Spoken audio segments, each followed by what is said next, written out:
Okay,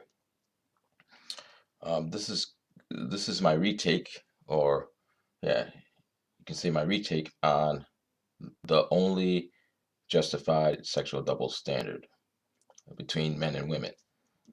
Actually, it's not really a sexual double standard. It's the only double standard that makes any sense to maintain between men and women.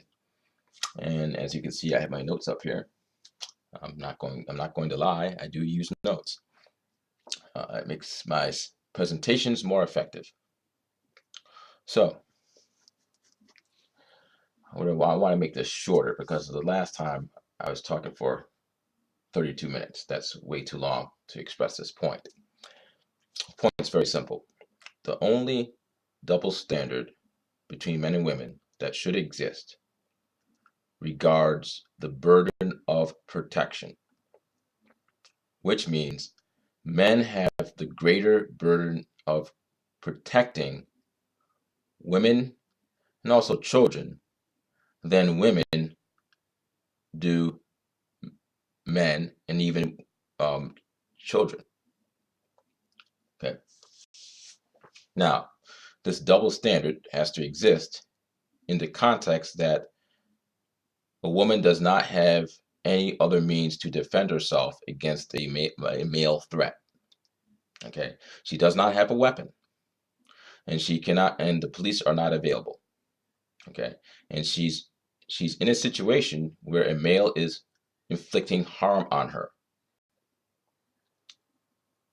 If there is a male, generally, if there's a male that is comparable in size, that male should protect her based on our morals about helping people out. Okay. Actually, there's another double standard that should exist too. So I'm sorry. There's two double standards that should exist, but I'll get to that one later on. It's that simple. Why should this double standard exist? It's very simple.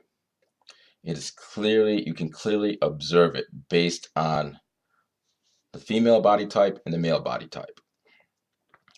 Okay. In most situations, over 90%, probably over 95%, in the same age bracket, men are substantially stronger than women. And even with age brackets that are like 10 years apart, but especially in the same age bracket, men are stronger than women. Okay.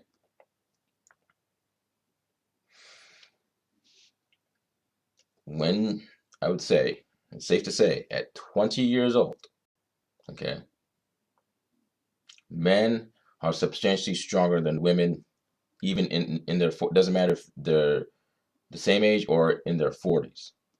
They're substantially larger than women. They have greater physical ability in the context of um, strength and speed, which are the critical elements that make it impossible for women adults to defend themselves against most males. Okay, makes it physically impossible. I mean, a woman can be a great fighter. Okay, can be a great boxer. However, that skill is nullified when when she finds herself against a male that has even inferior fighting skills, but sub, uh, greater, substantially greater strength and speed. Okay, don't fool yourself. The reason why the great female fighters, and there are great female fighters out there, cannot beat the average male fighter is due to the disproportionate strength that men have over women. Physical strength, not mental strength, physical strength. So, knowing this, it is logical and reasonable to expect men to protect women in the context that they cannot defend themselves. And that usually means they don't have a weapon, and they certainly don't have the police to call. So that's one double standard that should exist. The second double standard that should exist is the result of the first double standard. It's related, and that is men should be demanded to have greater physical courage than women. And it's self-explanatory. Men have the ability to fight off male threats in a more successful degree than women. And we're talking about adult males and adult females here. Okay, so that is why we should demand more courage, physical courage, in men. And that's not, and also, I would also add that the courage also applies to external threats. Um, risking your life in some instances, or risking harm. That is why that double standard exists. Now, Warren Farrell pointed out this double standard in some context, um, in his contention that men are more disposable. I don't want to get into too much details, but much of the gist of his argument can be explained by the simple fact that men are substantially stronger than women.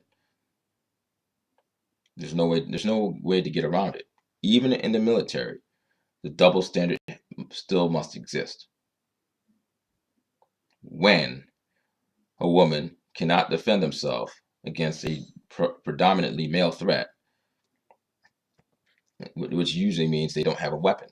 So hand-to-hand combat, and there will be situations which may dictate that a soldier has to engage in hand-to-hand combat.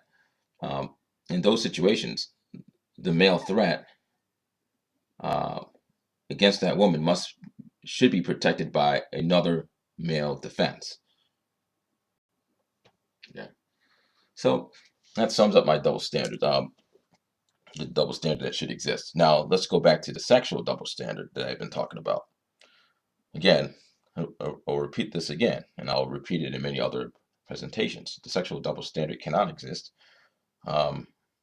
based on the sexual double standard that a woman should be more picky, should project her body as something as a sacrament, and something that is of value, great value, only in the sense that if this woman is very discriminate in her sexual partners. The justification used that well, she can't produce as much offspring as a male is irrelevant, because we have contraception. Okay, we have contraception, so that argument's mute. Now, if we were back in the Stone Ages, probably then maybe you would have this argument have some credence, but it has no credence whatsoever. We're in the Stone Age. We're not in the Stone Ages. We're in a modern age where we have sexual recreation. A woman, and there are women out there that enjoy sex for recreation, and they particularly enjoy a variety that is attributed to men, sexual variety in terms of sexual partners. They have every right to do that because that is their goal. And the thing called contraception erases the argument. Now, if you have evolutionary, I'm not speculating it, if men have evolutionary feelings that do not recognize that the alteration in our history, well, then you have to deal with that. They can't, we can't. This notion that men just, women should not engage in certain things because men's perception of the woman will never change based on evolution is garbage. It can change. Even if you have to. I mean, it can change if you make the effort to make it change, and if you are committed to make it change, instead of saying, well, we're not going to change. So that sums up the only two double standards that I will accept. One, men's fundamental burden to protect women and children. And women know this. Men know this too. The bottom line is that there's not in every situation a woman can have a weapon to defend herself against a man. Very often she does not have a weapon. So therefore, the protector male must come in and protect her. Okay. And number two is that men should have greater physical courage than women because they have a greater capacity to overcome physical threats, whether from threatening males or threatening circumstances in their environment. All right, so just write your opinions if you agree or if you disagree, and I will see you later.